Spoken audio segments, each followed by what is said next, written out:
Sababu tumezungumzia masuala ya maakuli David, naomba leo niwashangaze kuhusiana na asidi inayopatikana kwenye tumbo la binadamu. Sawa. Ambapo wataalamu wa mambo na watafiti wa mambo wamesema asidi hii inayopatikana kwenye tumbo la binadamu ina uwezo wa kuyeyusha hata chuma.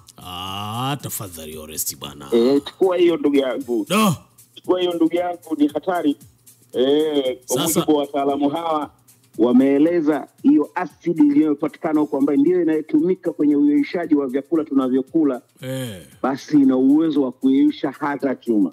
Ingawaje hatuwashauri binadamu wale chuma. Sasa wale wanaopata njaa upesi maana yake ya kwao ni noma, sio? Ni noma zaidi. Lakini sasa wale wenye viwanda vya chuma pia msije mkatuteka. Kabisa, kwanza tutatumika kama kwa ajili ya kuyeyushia. Lakini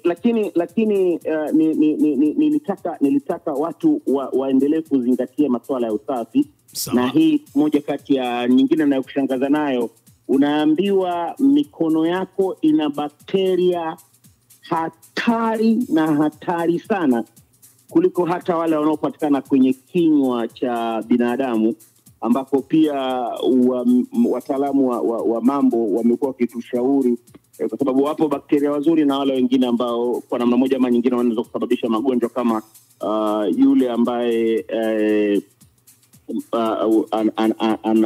anaweza kushiriki zile ngono ambazo si salama kama madaktari wanavyosema za kinywa, basi wakapata maradhi. Kwa hiyo unaambiwa mkono wako ndio wenye bakteria hatari kuliko hata kinywa cha binadamu, ambacho umesikia wataalamu wa afya wakiwa wanatoa tahadhari jinsi gani watu wawe makini kwenye maeneo hayo na kuyafanyia usafi inavyotakikana.